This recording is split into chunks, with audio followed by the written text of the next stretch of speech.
talk a little bit about how you can connect to your car. Well, at least that's the goal. So what I really do, a little bit of introduction about myself, is I read bytes from the CanBus on your vehicle. How many people have CanBus in their vehicle? Anybody know if they do? 1, 2. All right. So I'm actually going to be it's going to be rather technical talk. But if you guys have any questions, always, feel free, go to my website, canbushack.com. The goal of my website, really, I started a couple years ago. The goal was to just sort of introduce people to how to get to their car, how to get data from their car, how to interact with their car. It's just a blog. It's just text. Just read it. It's kind of funny sometimes. So, and then my Twitter is I don't tweets because I don't. And you can grab. I haven't posted this presentation yet, but I will probably hopefully by tonight. This will be the URL for it, canbushack.com. Hope workshop. And I'm going to talk a little bit about a program so a little bit about my background.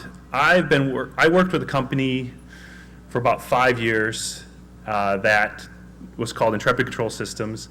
They make tools to connect to vehicle networks. So that's where I got my start. And I'm going to talk a little bit about their software. I don't work with them anymore. I work with myself, but I still really believe in their software. I think it's excellent. They have free demo versions you can use to get started. It's really a high cost of entry to get into a lot of this stuff, I'll be honest with you.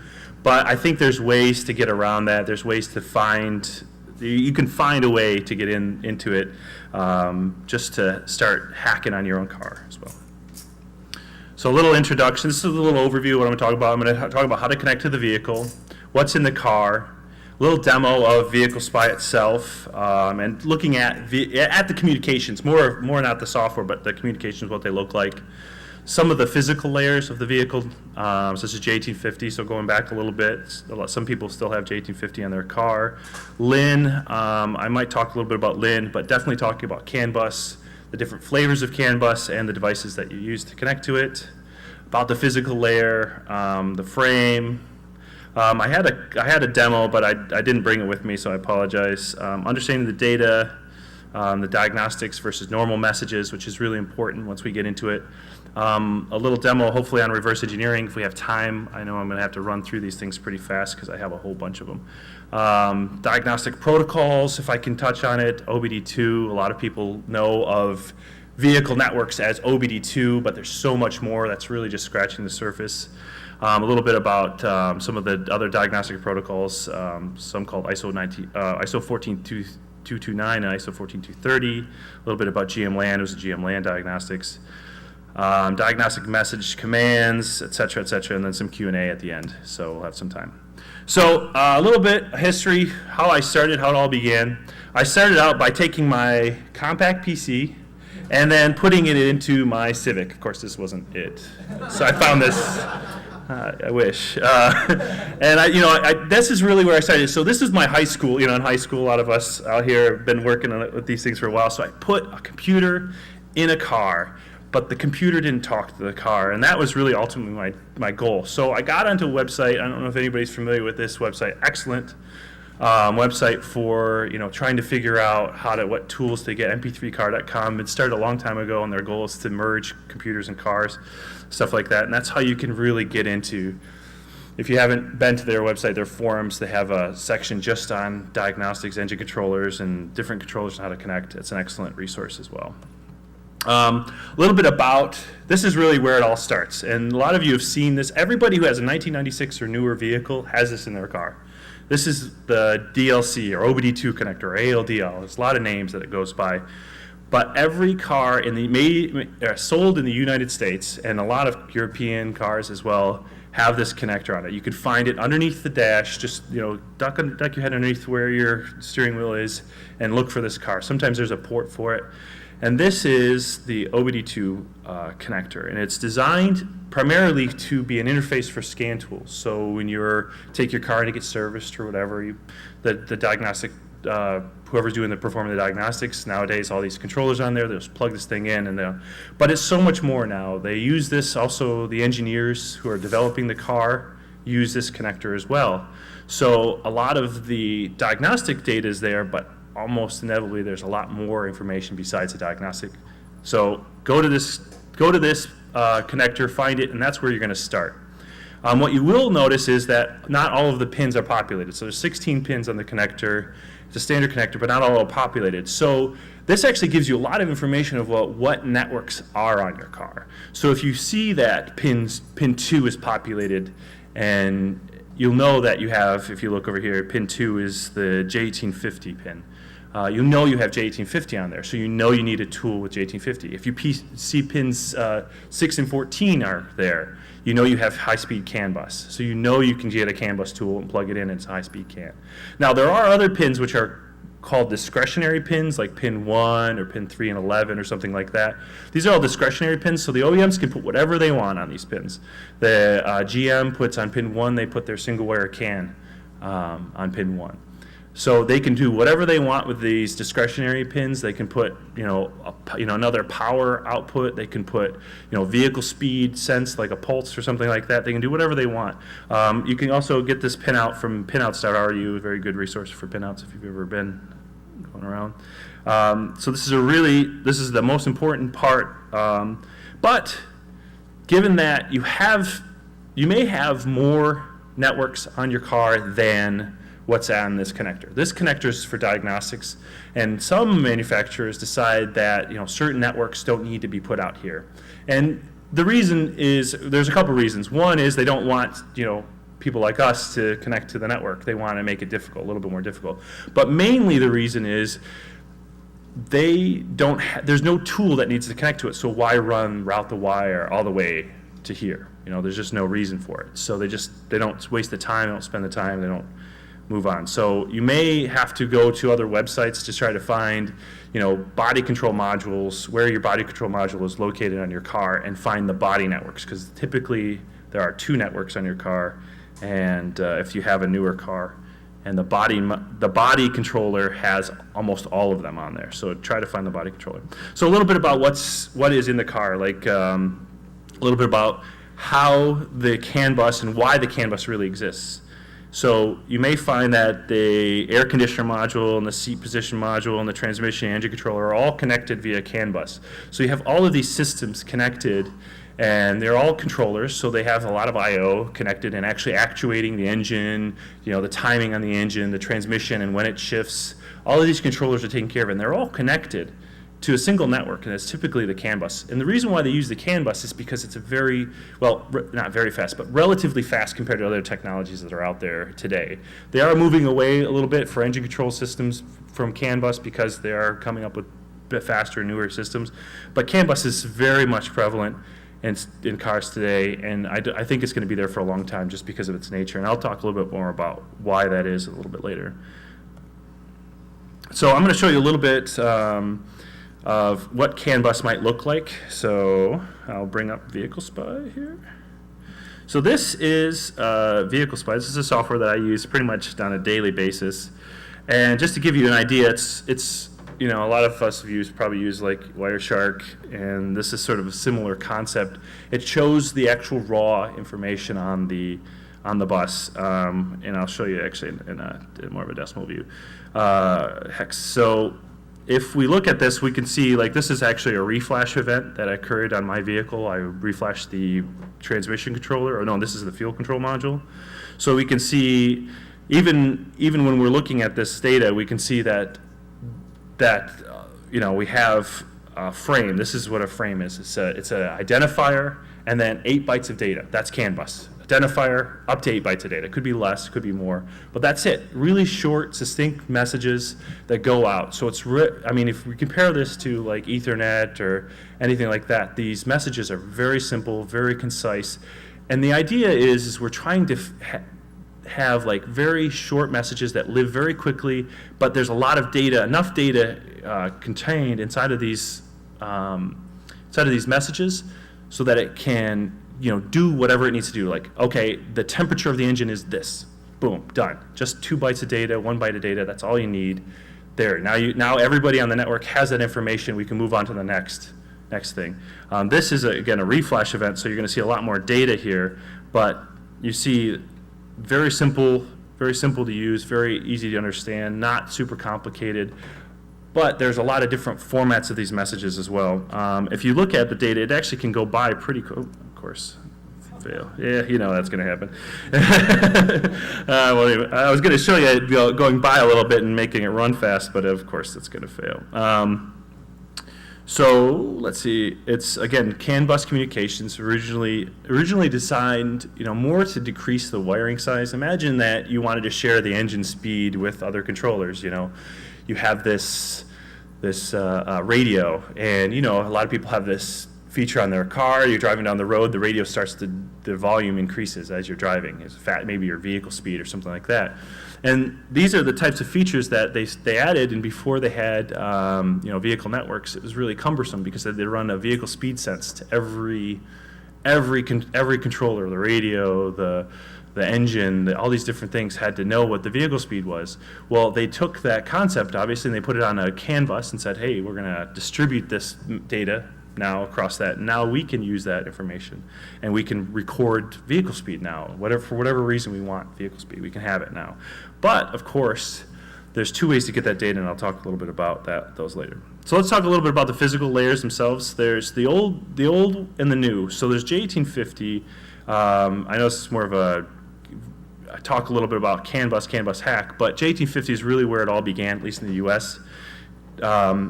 There's two different versions. There's variable pulse width and pulse width modulation.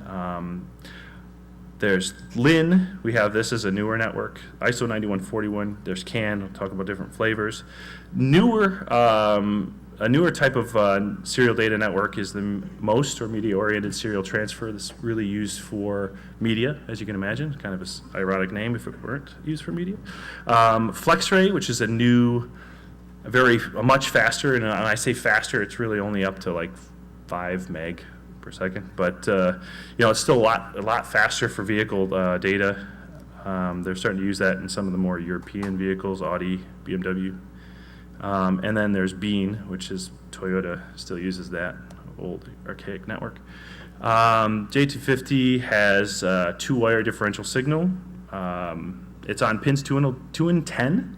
If you take a look at your OBD2 connector, just take a look at it, say, oh, I got pins 2 and 10. You're on a Ford vehicle, of course, because the Ford is the only one that uses the PWM J250. It's also known as SCP. It's really old and no longer in use. You won't find J1850 PWM on any vehicles today. There's VPW, which uses just a single wire. It's GM is really the main user of it, but Chrysler used it as well. It's just on pin 2, so if you take a look and you just have pin 2 there and no pin 10, you're on a GM or Chrysler vehicle that has J1850, so take a look and you can find it. Now we'll talk a little bit about CanBus. Defined by Bosch, so a very large privately held company, had the original need. They make engine controllers typically. So because they make these they need this high-speed data that's very reliable, so they decided that they were going to come up with their own system, and fortunately they did, because it's actually very, very good. There are two types. There's two versions, I should say, 2.0A, 2.0B. There are two types of monikers. They're usually 2.0A is often referred to as 11-bit, and then there's 29-bit. And this refers to the arbitration ID, which is the identifier of every frame. A little bit back here. This is the identifier right here in the center column. These are 11-bit IDs, so if we looked at how many bits there were, we'd see that there was 11 bits. Some vehicles very rarely have 29-bit IDs. Larger IDs, you can do a little bit more with IDs, so as far as like segmenting and the messages that you send out. It's really good for real-time systems, very low latency. You send the message out, and if you're talking about most vehicles are running about 500 kilobits per second, really super fast, blazing, 500 whole kilobits per second. But these messages, if you think about an 8-byte frame that goes out at 500 kilobits per second, it only takes about 280 microseconds for it to be on the bus, and then it's gone. Then there's the next one that has time. So if you think about all the information that you pack into 280 microseconds, it's really fast, it's really quick, and then you have this, all these other controllers can share it, so it's really close to real time. Very useful there. There are 3 different physical layers, and this is really, I think, probably the most important thing for somebody who's new, trying to understand or grasp grasp the concept, CanBus, is there's 3 different types. There's single wire CAN, fault tolerant CAN, and dual wire CAN. Dual wire CAN is really the one that everybody knows of. If you raised your hand earlier and asked if you knew what CanBus is, you know about dual wire CAN probably is really what it is. But there's actually 2 other flavors, and I think they're just as much fun. Especially if you're getting in your car and you're trying to hack and you want to like figure it out. But the problem is there's just no good hardware out there for the other 2. The dual wire CAN, 80-90% of all CAN tools that you use, CanBus CAN devices that you can buy online or whatever, any of the Arduino shields that you may find, they're all using this dual wire CAN, which is, I'll talk about a little bit later, a little bit more specifics. But there is single wire CAN, really only a couple tools that I can think of that use that actually interface with it. And low speed fault tolerant CAN as well, which is this more European, you'll see Chrysler, VW, Mercedes, and some of the newer Kias are using this network. But these 2 are really designed for body networks. They're much slower, but they're just as much fun, if not more fun. So I'll talk a little bit about single wire CAN, just because everybody's really interested, I'm sure. So developed by GM, it's found, really on, even on some older Hondas as well. So GM has it, and some of the older Hondas have single wire CAN. GM, if you have a General Motors car, take a look at your OBD2 connector. If you have something in pin 1 on that connector, you have single wire CAN. It's time to go find a tool that connects to single wire CAN, because you can do so much stuff on single wire CAN at GM. Honda has it as well. I replaced J1850. It's a little bit faster. It's really known as the body bus, really. You only have body control functions on it. It's very low cost, etc. Much slower rate, as you can see, is 33.333 actually kilobits per second. SAE spec J2411 has up to 60 meters in length. Typically a 0 to 5 volt signaling level. So if you are using like a logic analyzer to look at the data, you can use a standard logic analyzer. Most of them handle 0 to 5 volts, no problem.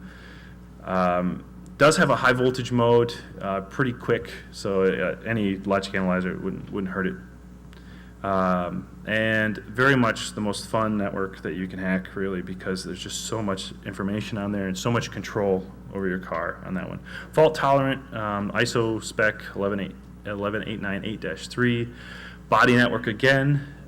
It's a 2-wire network, allows for the loss of at least one of the wires. That's why they call it a fault tolerant network. So you can cut one wire and it still works.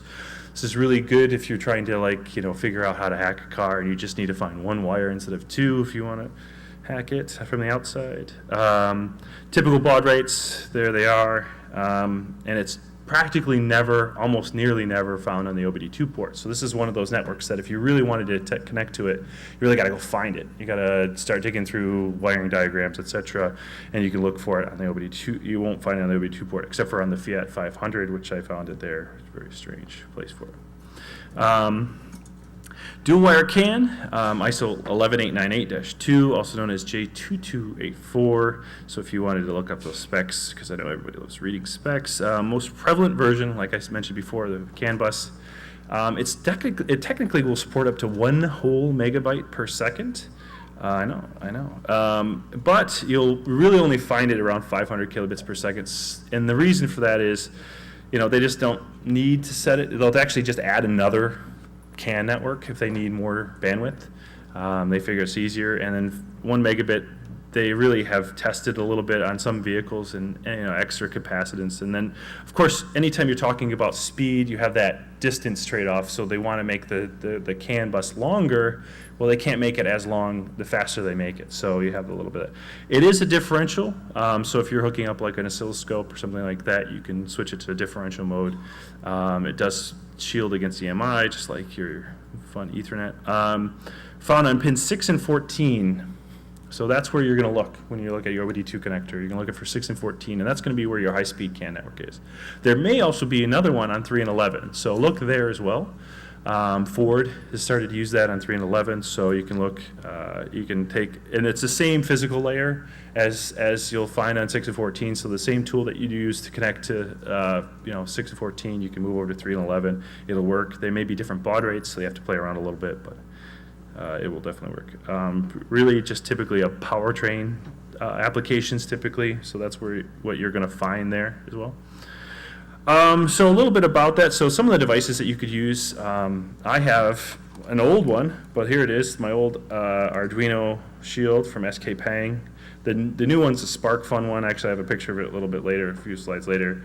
So I'll show you what it looks like, but they do have an Arduino Shield for it. It's about $50. It just supports, again, dual wire CAN. So if you're working with that, you can't work on some of the cooler ones. The Neovi or Value CAN, this is the company I used to work for, Intrepid Control Systems. This is very expensive, as you can see, about $1,200 to $2,000. Extremely high, for this guy. But the Value CAN is a little bit more reasonable. There are CAN USBs and stuff like that out there, a little bit cheaper, but you don't get the advantage of the software, which you can get like a demo version as well, or even a free version. They technically have a free version as well, which is really helpful. Engineering tool, really, that's really where they sell their tools for the engineers. So you get the same tool as the engineers, the guys at GM, the guys at Chrysler, etc. A little bit more costly. And then, of course, there's a company called Elm that makes a tools for scan tools. Here's the Elm chipset. Supports all the OBD2 protocols. You have to sort of make your own. It's the chip itself. You have to cobble together your own devices, but it's AT commands. It's a little costly for high volume implementations, but the good news is there's a lot of little clones out there as well too. So it's a very de facto standard for creating and talking to the CanBus. So there's a lot of software out there that's based off of the Elm protocol as well. So you can get these free applications that can talk to your Elm or Elm-based device as well. In fact, I have one with me. I'll show it to anybody who wants to see it afterwards.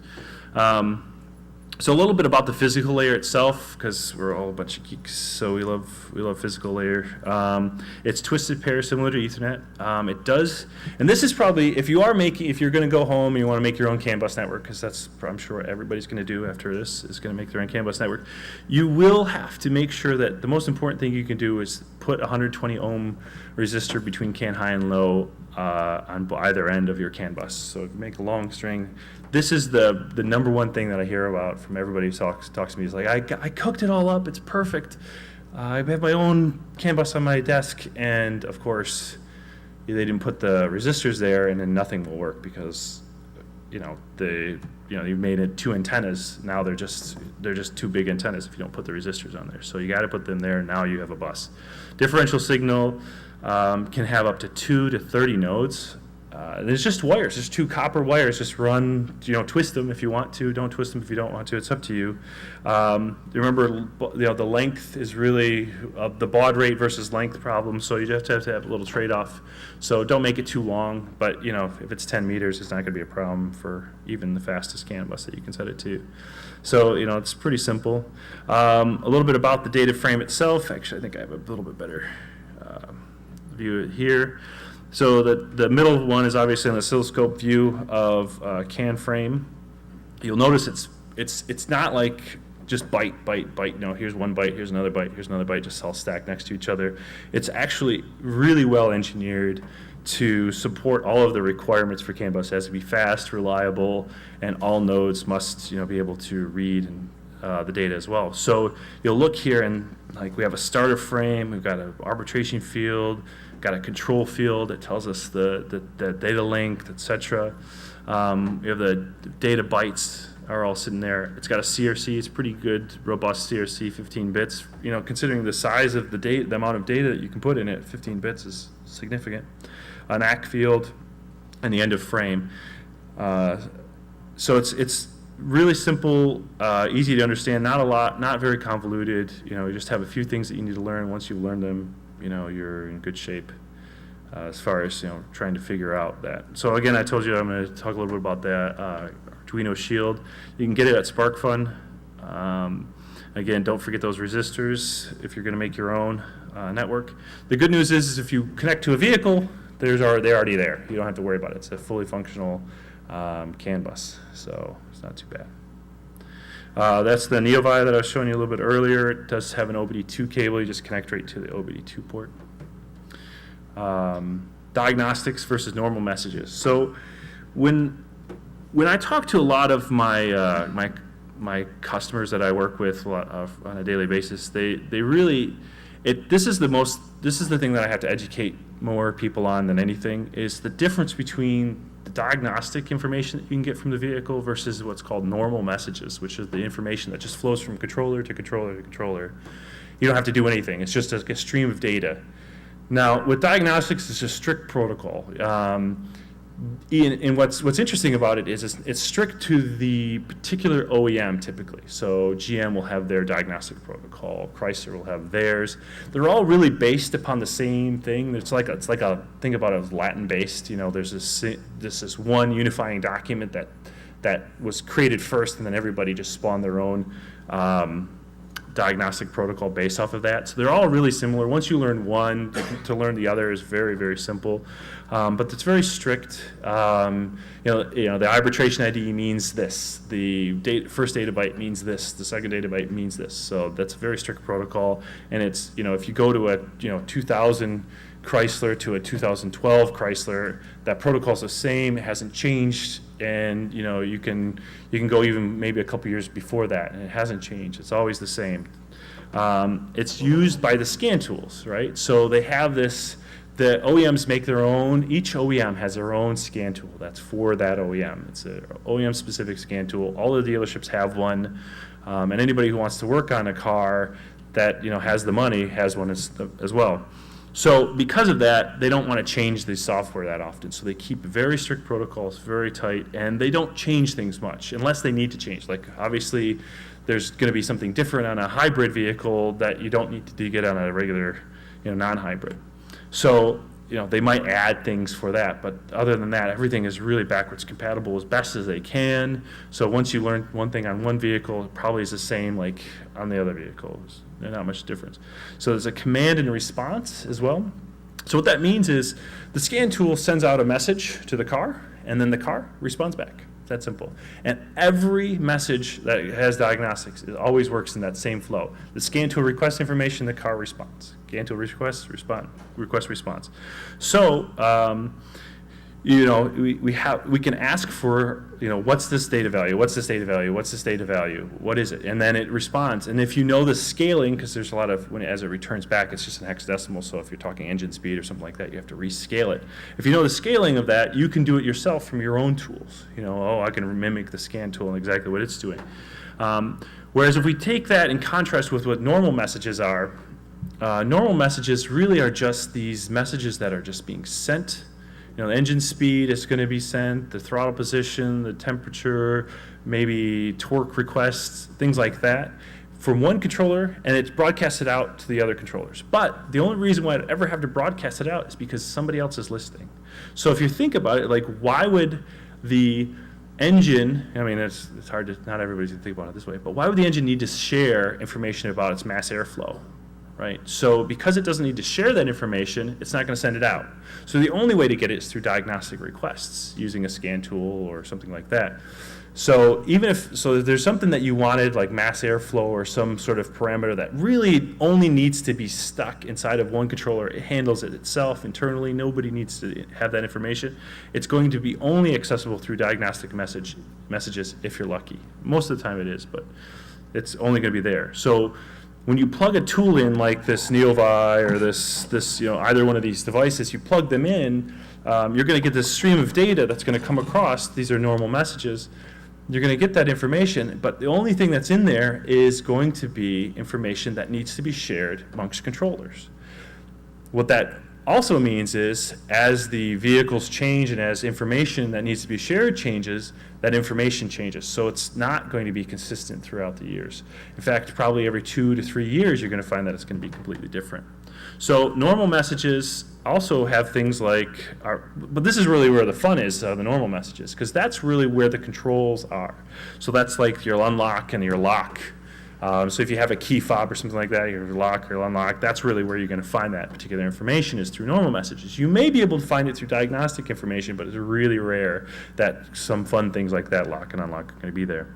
So, understanding the differences between diagnostics and normal communications is really the key to if you're going to get out there and you're going to have fun with your own car. So reverse engineering normal messages. Again, we just got to look for a pattern. Anybody who's worked with reverse engineering knows that once they establish a pattern, like you hit the key fob, every time I do it, hey, this message shows up. Chances are that's your key fob, that's your unlock message, right? Or you open the door on the car. Hey, every time I do that, this bit flips, goes from 0 to 1 to 0 to 1. Hey, that's the pattern. So to establish a pattern, attempt to change the vehicle's input, and then use filtering. There's a lot of data there. It's not yours. You look at it, there's all this data changing. You're not opening the door. You're looking for the door message. You're not looking for the door. You open the door. It's not there. Try to filter it out. Use whatever methods you can to filter out all that extra data. A little bit about the diagnostic protocols. OBD2, or onboard diagnostics level 2, is really probably the most common thing. You go to Wikipedia, you can look up the entire spec, pretty much the entire spec, especially the messages themselves. So I recommend that. Many of the OEMs have their own flavor of diagnostics. There's ISO 14230, also known as UDS, or Universal Diagnostic System. That's used in Ford's starting to really adopt that. It's more of a European effort to try to unify diagnostics. It used to be ISO 14229. That's sort of the old one. You know what? I mixed those two up. UDS is actually ISO 14229, and keyword is ISO 14230. I know it doesn't make any sense. The numbers are inverted, but ISO 14229 is actually the one that everybody's moving to from 14230. And then there's GM LAN. GM LAN is made by General Motors. And its specification you can download for free. I mean, not for free, but for like $50 from IHS Global. It's GMW 3110. So that's a really, really useful spec if you want to learn about if you have a GM vehicle. All of these bottom ones, except for OBD2, are often referred to as enhanced diagnostics. So whenever you're looking for, like, I want enhanced PIDs or something like that, these are in the enhanced level. It's really everything that's outside of OBD2. And just to give you an idea of why this exists, is really OBD2 is really only there for to understand how the emissions work on the vehicle. It's to do emissions tests, and that's it. Every state has their own, not every state, but a lot of states have their own emissions requirements, and if you want to go to like a local emissions, we don't have in Michigan, so I don't have to worry about it. If you want to go to get your emissions checked or whatever, they'll plug in their own little scan tool, and that's what OBD2 is for, and that's it. So if it's outside of the realm of emissions, it's all enhanced. So it's not required by any of the OEMs to do enhanced. So some of them will have some of their own parameters there. Some of them have parameter X. Some of them have parameter Y and X. It's up to them what they're going to support with enhanced diagnostics. So you can't really understand the differences between the two. So enhanced diagnostics, you have to really get a scan tool that offers enhanced diagnostics. In fact, one of the ones that I use is called Auto Ingenuity. They make a very good, relatively low-cost scan tool that offers you a lot of good enhanced ability as well. And if you're going to learn anything about diagnostic protocol, I recommend starting with ISO 15765. Specifically ISO 15765-2, or just going over to CanBusHack.com and then reading my blog entry on ISO 15765. This is really the core of all diagnostic protocols. So if you're going to start interpreting diagnostic information yourself, that's really where it should start. A little bit about 14229 UDS or in 230. They have many overlapping functions. They combine to make about 80% of all of diagnostic vehicles. So if you learn just one or two of these, really very similar documents, if you learn just one or two of them, you'll really be ready to interpret any scan tool data that gets sent out by a scan tool. Each allows for OEM-specific functions and command responses, and they're also used for reading DTCs and controlling outputs. And everybody loves to control outputs. I mean, if you could, make your car go a little bit slower because you wanted to send a command out to say, hey, turn off, while you're driving down the road, turn off, cylinder 1 and 2. It's pretty fun, I've done it. Hey, so you can do it. Just those are the fun things. Or if you're driving with your friend and you have your computer next to you and you wanted to lock the doors and honk the horn while they're driving, you can do it through diagnostics. It's fun. Honk the horn it's definitely a good idea. Just be in the back seat, hiding. General Motors Diagnostic Protocol, GMW 3110. This was started with the old Saab 93 started with GM Land. So really from 2005 and newer, GM moved to GM Land. It's really a ubiquitous term. If you were to search on this, a lot of people don't really have a grasp of what GM Land really is. It's just the specification for GMW 3110. So any car that follows that specification is a GM Land vehicle. A lot of people refer to GM Land as the single wire CAN on the vehicle. That's not GM Land. It's a little bit more encompassing than that. Allows you for reading and writing data just like any of the other diagnostic specs, and it's only on GM, obviously, but it's really similar to all the other diagnostic protocols. There's a lot of overlap. They haven't changed too much. OBD2, 1996 or newer, also known as SAE J1979. So if you're looking up specifications, J1979, they've replaced J1979 with 15765, but you'll see that still J1979 is a good spec to read if you're going to go there. There's 10 different modes that are defined. Again, emissions related only. So if it's not emissions related, it's really not going to be there. There's just no reason for it. Mode 1, they often refer to their services or functions as modes.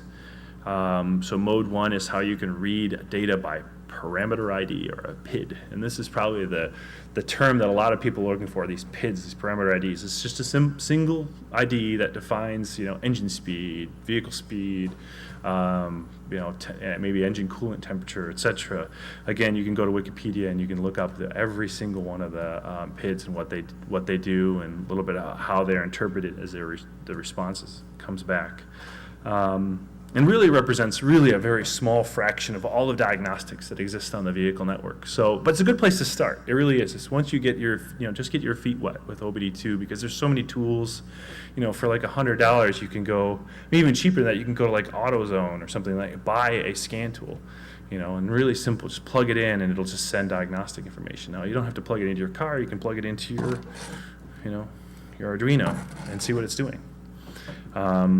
It'll send out a message, and as long as you know how to respond to that message, Wikipedia, my blog, etc., you could start to learn how to formulate those responses. And then you don't even need a car anymore. If you live in New York City, you probably don't have a car, so you don't need a car. You can just do it on a bench, and it's a lot of fun. Diagnostic commands. CanBus, so what was I trying to say here? With diagnostics, we are at the mercy of the control software. This is one thing that a lot of people don't understand. They say, well, I just want to make the trunk open and close too. You don't have an auto close trunk, but you want to make it close by sending data. You are at the mercy of the software. So if your software can't do it, if it says no, I can't do it, well, then you're gonna have to change the software, right? Easy, just modify it. That's a whole different class. But just if you want to send data to the car, you absolutely can. You can send it, and it'll say, "Thank you for the data." No, I will not do that. And it will. It does it all the time. I try and try and try. But that's kind of the fun, having it say no and then making it say yes eventually. Just tricking it. And once you start learning and you're combining those normal messages with the diagnostic information, if you can combine those two, like I give you a great example. I have a problem where I'm trying to make the fuel control module turn on. That's this, right? Fuel control module. I'm trying to make the fuel control module turn on, and it says no after 30 seconds. No, I won't turn on. Well, I've figured out a way. using a combination of normal messages and diagnostic messages to make it say yes eventually. I don't have to change the software, although I was looking into it if I needed to. But there's a way to bypass some of the software restrictions. Another good example, I actually had two times where two different OEMs trying to turn the fuel control module on. Another one, it said, okay, no, I won't turn the fuel control module on. I said, well, then reset software. Okay, now turn it on. Okay, no problem. So, using diagnostic messages to tell it to reset, maybe you have to take a different way around it. So, so there's a lot of different services, and maybe you're not using them for what they're intended for. That's the other thing that's really important. Don't necessarily have to use them for what they're intended for, but for your own will, which is kind of the fun part as well.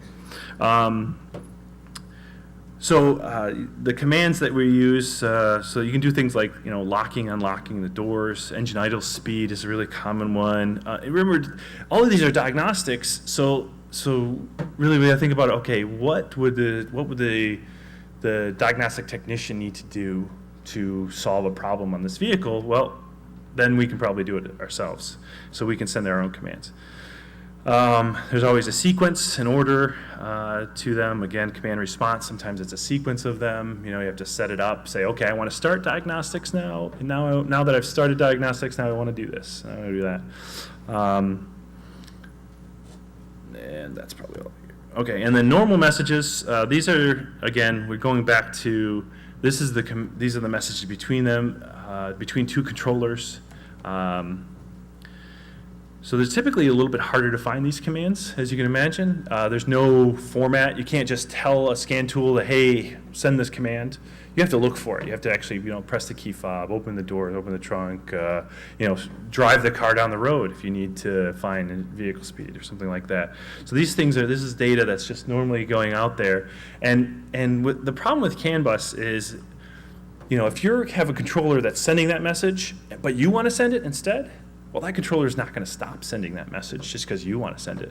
So you have to find a way, really creative, intuitive ways, like to make that message disappear as best as possible, or to send your message immediately after it so that you can send your own version of it. So these are things. But then, of course, there's always consequences to you sending your own version of it, obviously.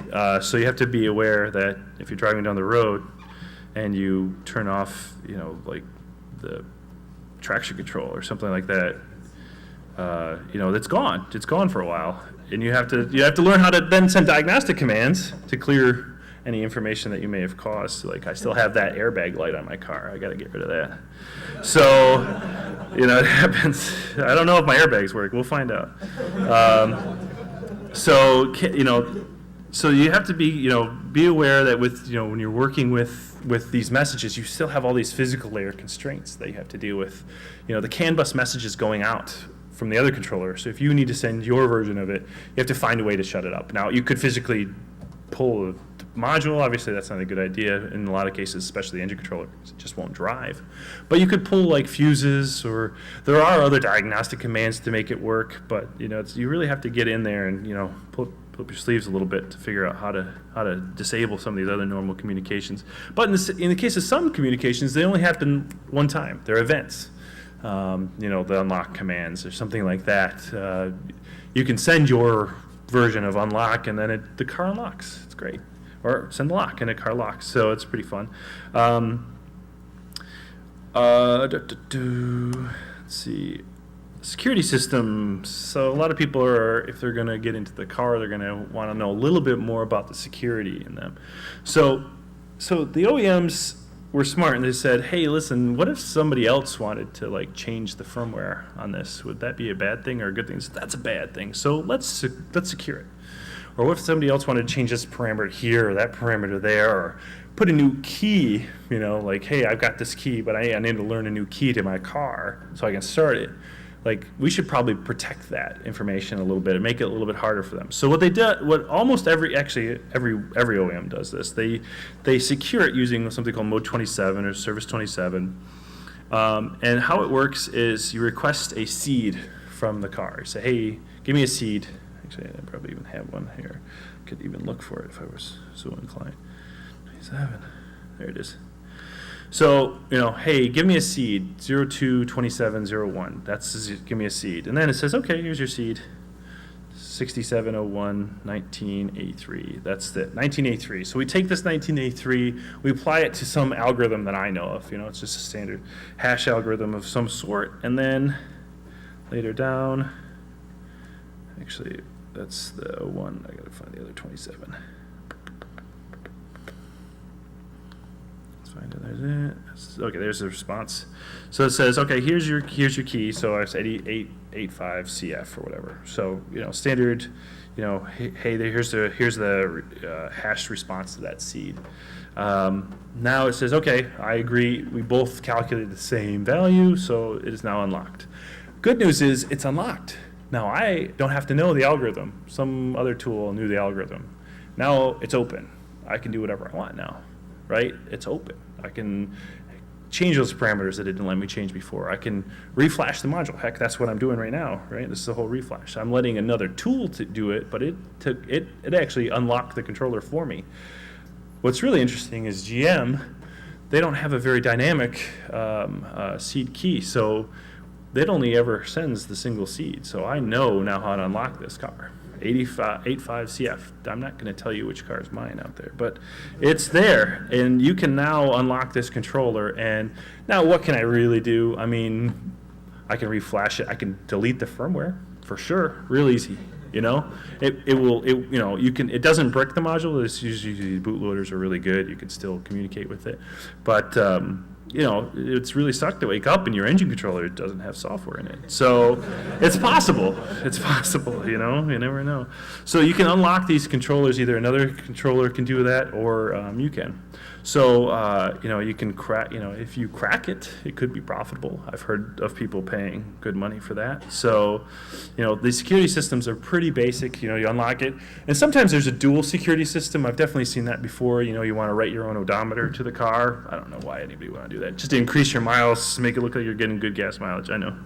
So let's say you wanted to change your odometer. A lot of them will have this standard security, really simple, and then they'll have a second layer of security in order to rewrite their odometer on it. Because that's a very valid application, rewriting the odometer, because if your odometer is replaced, you're going to need to write the new value to it. So it could be very useful.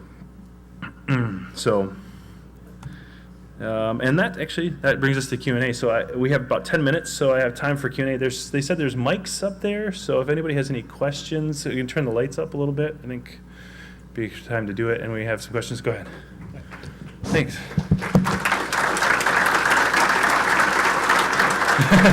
Go ahead. So there's a company called Ross Tech, and they make a VAGCOM is the software and like a USB dongle and all that. And it was like about $100 to get into that. Mm-hmm. Are they like an anomaly, or do other people have that kind of fanaticism support for different makes and models? I've actually never used the VAGCOM thing, but I think, like I said, Auto Ingenuity has a tool, but it's not as cheap. I don't know who has some.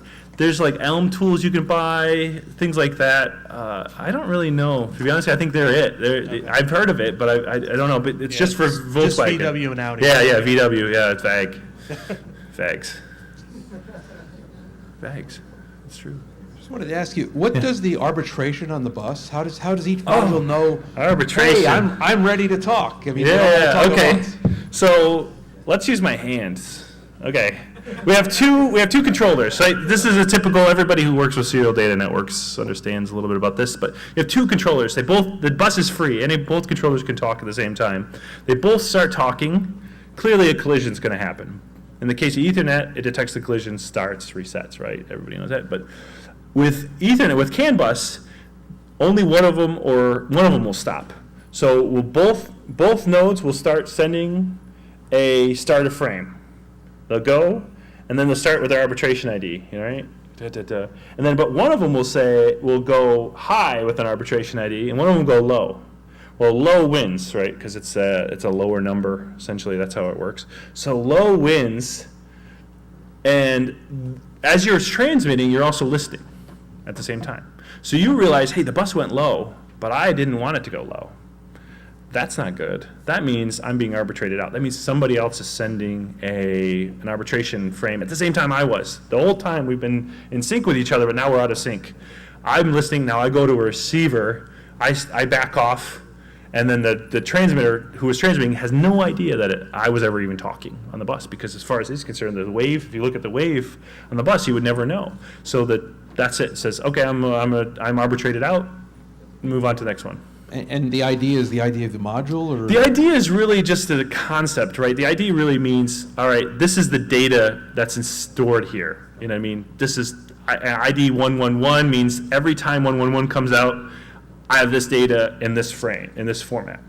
That's really all it's for. It doesn't really necessarily, it means something in the case of diagnostics, 70, 0, et cetera, but it doesn't really mean anything in the case of normal messages themselves. Thanks. Yeah, no problem.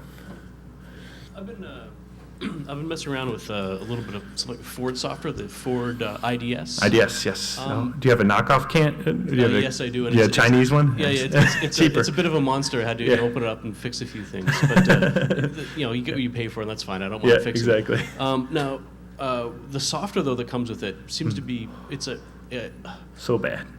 I don't mind, like, if there's is there anything else to go on with that? Because there's some features I like, but I don't even want to. I don't represent the company at all, but I recommend the Auto Ingenuity tool. It's really good for enhanced stuff, like just enhanced PIDs, just enhanced control. Mm-hmm. They're very good. But if you want to do something that's not like only Ford technicians should be able to do, the IDS tool is really the only way to go, unfortunately. No.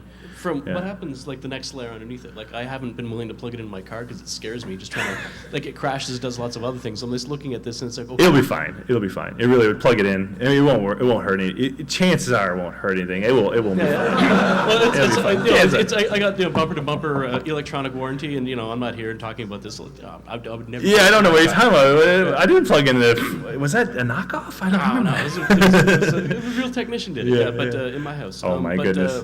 But there's a lot of neat systems in this thing with collision avoidance and lots of other stuff. Okay. I'm thinking, where is this stuff documented anywhere? Like, I noticed you mentioned some protocols, but which protocol are they using, and can I communicate closer to the IDS?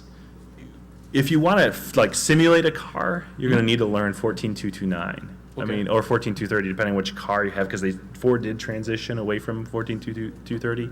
But if I look at the IDS software, they will be speaking this internally, correct?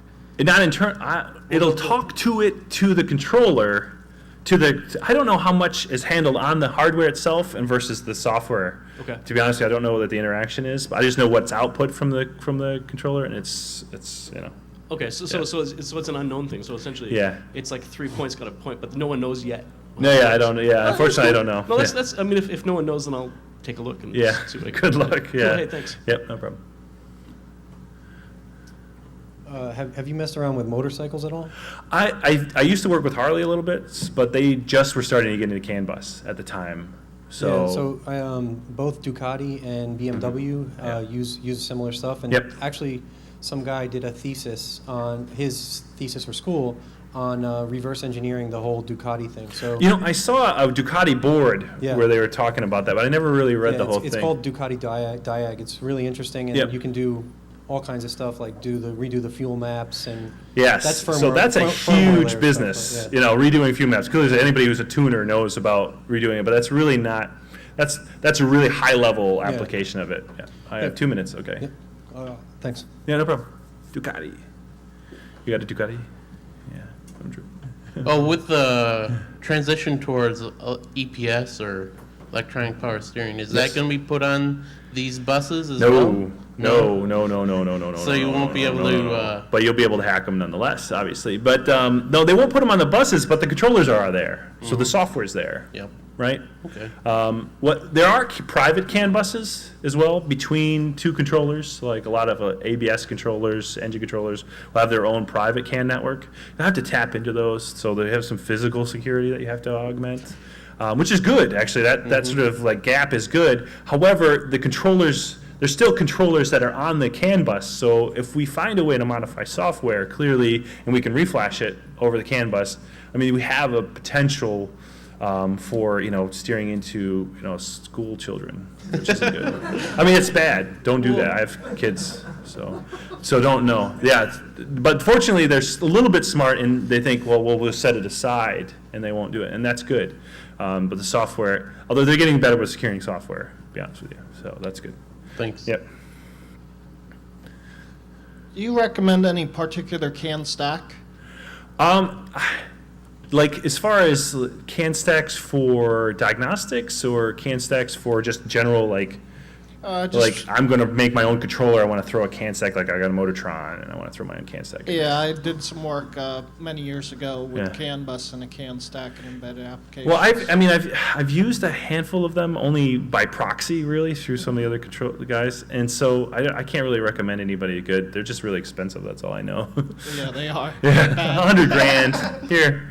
There's $100,000. Anybody want to use a can stack? I don't know how much time I have left. Am I good? Am I done? I can't see the sign, so. Stop now? Okay, I believe it. Okay, thanks, guys.